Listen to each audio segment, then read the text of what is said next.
Director Homan, welcome home, welcome back. It's great to have a fellow North Country native here in the room with us and having our backs both on the northern and southern border.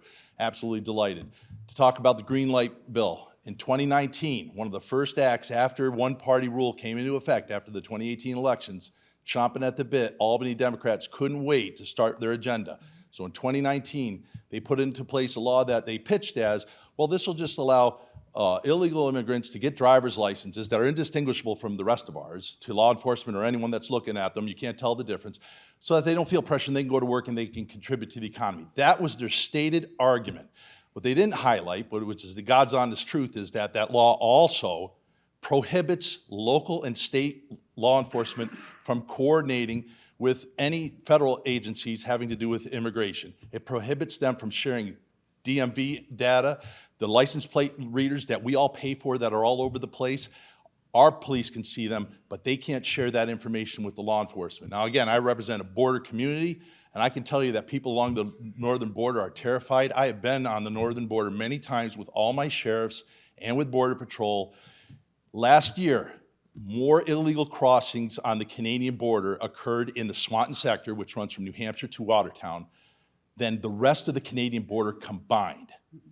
People are flooding in, and they're coming predominantly, according to my briefings from Border Patrol, from Bangladesh and India. So they're not walking here, and they're not swimming here. They're flying in airplanes, they're landing in airports. So they're already in a captured environment as far as, you've got to go through a border to get here. But once they get off the plane, they start making their way south. They're not flooding Seattle more than any other sector on the border. They're crossing in my district to go to New York City because Kathy Hochul and the Democrats turn on the big magnet and says, come here, we'll protect you, we'll give you free food, you can step over the homeless veterans on your way into your free housing, we'll give you the cell phones and $1,000 a month EBT cards. That is the insanity of Kathy Hochul's Albany. She's done nothing to change it. She has emergency authorities, as we all learned from COVID, to waive any law. She hasn't lifted a finger to do anything with the Green Light Law. Last fall, first week of school in northern Clinton County, 9 immigrants stopped a school bus at a school bus stop, banging on the door because they wanted to ride into town.